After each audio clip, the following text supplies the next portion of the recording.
में सर्दियों का मौसम आने वाला था। सभी पंछी सर्दियों की तैयारियों में लगे हुए थे। कोई अपने घर की मरम्मत कर रहा था, कोई खाने को दाने जमा कर रहा था, तो कोई सूखी लकड़ी जलाने के लिए जमा कर रहा था। आलसी कालू कौवे को तो किसी बात से कोई मतलब ही नहीं था। वो तो अपने बिस्तर पे पड़ा हमेशा सोता ही रहता था। कालू जी उठो, कब तक सोते रहोगे? जंगल के सभी पक्षी सुबह अंधेरे ही अपने कामों पर लग जाते हैं और एक आप हैं जो सोते ही रहते हैं। अरे गौरी, क्यों सुबह सुबह काएं काएं कर रही हो? आप उठिए तो फिर बताती हूँ मैं आपको। देखो कालू जी, गर्मी और बारिश का मौसम तो गया, अब सर्दियों का मौसम आने ही वाला है। हमें सर्दियों की तैयारी अभी से कर लेनी चाहिए, नहीं तो हम ठंड से जम जाएंगे। अरे गौरी, तुम तो सर्दियां आने से पहले ही जमी जा रही हो। अभी तो सर्दियों के आने में कुछ वक्त बाकी है। धीरे धीरे करके सब हो ही जाएगा। फिलहाल मुझे सोने दो। उफ, ये मैं किस आलसी के पल्ले बन गई। इधर नीलू भी अपने बेटे कुक्कू के साथ सर्दियों की तैयारियों में लगी हुई होती है। कुक्कू बेटा, ध्यान से सूखी लकड़ी ही उठाना। जी मम्मा, मैं सूखी लकड़ी ही उठाऊंगा, आप फिक्र मत करो। तभी वहाँ गोरी भी आ जाती है। नीलू, क्या सारी लकड़ियाँ तुम ही जमा कर लोगी? हमें भी तो ज़रूरत है। सर्दियाँ हमारे लिए भी तो आ रही हैं, कोई तुम्हारे लिए तो नहीं। अरे गोरी, क्या हुआ? तुम्हारा मूड इतना क्यों खराब है? किसको पड़ी है मेरे मूड की? खराब हो या अच्छा? क्या कालू भैया से फिर से तुम्हारा झगड़ा हो गया? अरे, झगड़ा करने के लिए भी नींद से जागना जरूरी है, उसकी तो नींद ही नहीं पूरी होती। अरे गोरी, कालू भैया तो हमेशा ही सोते रहते हैं, इसमें नया क्या है?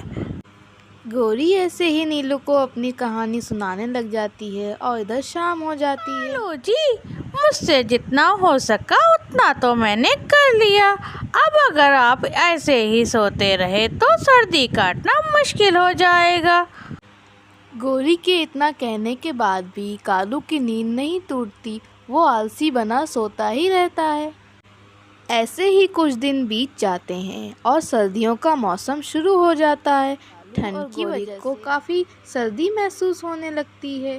कालू जी, मैंने कहा था ना कि हम दोनों मिलकर ठंड की तैयारी कर लेते हैं। अगर आप ठंड की तैयारी कर लेते तो हमें सर्दी में ऐसे ठिठुरना नहीं पड़ता। हाँ गौरी, ठंड तो मुझे भी लग रही है, लेकिन ये जल रही है ना थोड़ी सी आग, इसमें ही हम काम चला लेते हैं। लो, अब चला लो काम, आग भी बुझ गई। रात भर ठंड से ठिठुरने के बाद अगली सुबह गोरी अपनी माँ के घर जाने के लिए तैयार हो जाती है। कालू जी, मैं और ठंड नहीं सह सकती, मैं तो चली अपने मायके। गोरी कालू से तंग आकर अपने घर वापस चली जाती है। अच्छा हुआ गोरी मायके चली गई, अब मुझे सुकून से सोने तो मिलेगा, नहीं तो दिन भर कालू जी ये कर दो, कालू जी वो कर दो, काएं काएं काएं काएं। और सर्दियों का क्या है, वो तो सोते सोते ही गुजर जाएंगी। कालू खुशी खुशी अपने बिस्तर पर सो जाता है और इस तरह दिन तो गुजर जाता है। लेकिन रात आते ही कालू को भूख लगने लगती है, पर घर में कोई खाना या दाना नहीं होता। अरे यार, मुझे तो बड़ी तेज भूख लग रही है, लेकिन गौरी ने तो कुछ जमा करके ही नहीं रखा, अब तो बाहर जाना पड़ेगा। कालू सर्दी की अंधेरी रात में दाना ढूंढने बाहर तो निकलता है, लेकिन उसे कहीं कोई दाना दिखाई नहीं देता। तभी उल्लू चाचा भी कालू को वहाँ से गुजरते हुए देख लेते हैं। अरे, ये मैं क्या देख रहा हूँ? ये तो कालू है, वही आलसी कालू जो दिन भर सोता रहता है। लेकिन आज ये इतनी रात को बाहर कैसे आया? मैं जाकर पूछ कर आता हूँ। अरे कालू भैया, क्या बात है? आज तुम बाहर कैसे आ गए, वो भी इतनी रात को? अरे उल्लू भैया क्या बताऊं, गौरी मायके गई है और घर में कुछ खाने को ही नहीं है और मुझे तो बड़ी भूख लग रही थी, इसलिए मैं दाना ढूंढने बाहर आ गया, पर यहाँ तो कुछ मिला ही नहीं। खैर, अगर आपके पास कुछ दाने हों तो मुझे उधार दे दो, मैं आपको वापस कर दूंगा, मेरी ज़रा भूख ही मिट जाएगी। कालू भैया क्या कहा, दाने और मेरे पास? मैं तो दिन भर सोता रहता हूँ और रात को जब जागता हूँ तो जो मिलता है उसे खाकर छुट्टी करता हूँ, मैं बचाता नहीं हूँ। अच्छा अच्छा, तो आग जलाने के लिए लकड़ियाँ तो होंगी ना उल्लू भैया आपके पास? क्या कहा, आग जलाने के लिए लकड़ियाँ?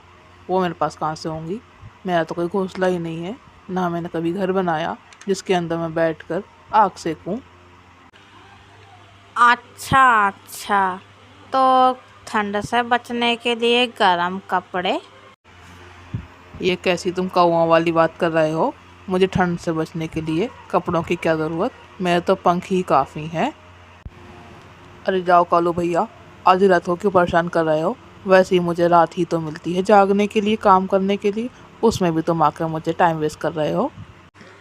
ये कहकर उल्लू कालू को वहीं छोड़कर उड़ जाता है। उल्लू कालू को छोड़कर वहाँ से चला जाता है और तेज़ पड़ती ठंड में कालू को कुछ सूझ ही नहीं रहा होता है। तभी उसको अचानक एक आइडिया आता है। अरे वाह, क्या आइडिया आया है, इससे तो मुझे कुछ किए बिना ही खाना पानी आराम से मिलता रहेगा। कालू वहाँ से उड़कर सीधा बसंती मौसी के घर के बाहर पहुँच जाता है। बसंती मौसी तो सो गई होगी, यही मौका है यहाँ से अनाज उड़ाने का। आलसी कालू चोरी के इरादे से बसंती मौसी के घर के अंदर जाता है, लेकिन बसंती मौसी जाग रही होती है। तू आलसी कौवे मेरे अनाज पर नजर डालता है, तेरी ये हिम्मत, अभी बताती हूँ तुझे। बसंती मौसी सिपाहियों को बुलवाकर कालू को जेल भिजवा देती है। 2 दिन बाद गौरी भी अपने मायके से घर पर वापस आ जाती है, लेकिन वहाँ कालू उसे नहीं मिलता। अरे वाह, लगता है मेरे जाने के बाद कालू जी ने काम करना शुरू कर दिया। मैं जरा देख कर आती हूँ क्या कर रहे हैं मेरे कालू जी। गौरी कालू को पूरे जंगल में यहाँ वहाँ ढूंढती रहती है, पर उसे कालू कहीं नहीं मिलता। तभी वो नीलू पास जाती है। नीलू, क्या तुमने मेरे कालू जी को कहीं देखा है? वो आज पहली बार अपने बिस्तर पर नहीं है, मुझे लगता है कि उन्होंने अपना आलस छोड़ दिया। अरे गौरी, मुझे कहते हुए अच्छा तो नहीं लग रहा, पर क्या करें, बताना तो पड़ेगा ही। कालू तो चोरी करते पकड़े गए और अब वो जेल में है। ये सुनकर गौरी सीधा जेल की तरफ कालू से मिलने जाती है। गौरी कालू से मिलने जेल पहुंचती है तो वो देखती है कालू वहां बड़े सुकून से सो रहा होता है। कालू जी, आप यहाँ भी सुकून से सो रहे हैं? आपने तो मेरी नाक ही कटवा दी और जेल में बंद हो गए। अरे गौरी, तू मेरी चिंता मत कर, मैं यहाँ बड़े मज़े से सुकून में हूँ और हाँ, मैं सर्दियाँ काट कर वापस आ जाऊँगा। अभी तो मुझे डिस्टर्ब मत कर, सोने दे। कालू जी, आप भी ना हद करते हैं। अरे क्या है गौरी, देख यहाँ मुझे सब आराम है, समय से खाना पीना सोना और सर्दियों का भी आराम है। तू भी आजा किसी जुर्म में अंदर, आराम से सर्दियाँ काटेंगे। अच्छा जी, आराम है आपको यहाँ पर, तो रहो जिंदगी भर। मैं जा रही हूँ आपको छोड़कर, अब नहीं आने वाली मैं। प्यारे दोस्तों, आलस बुरी बला है, इससे जितना हो सके हमें काम कर करके बचते रहना चाहिए। Please like share and subscribe.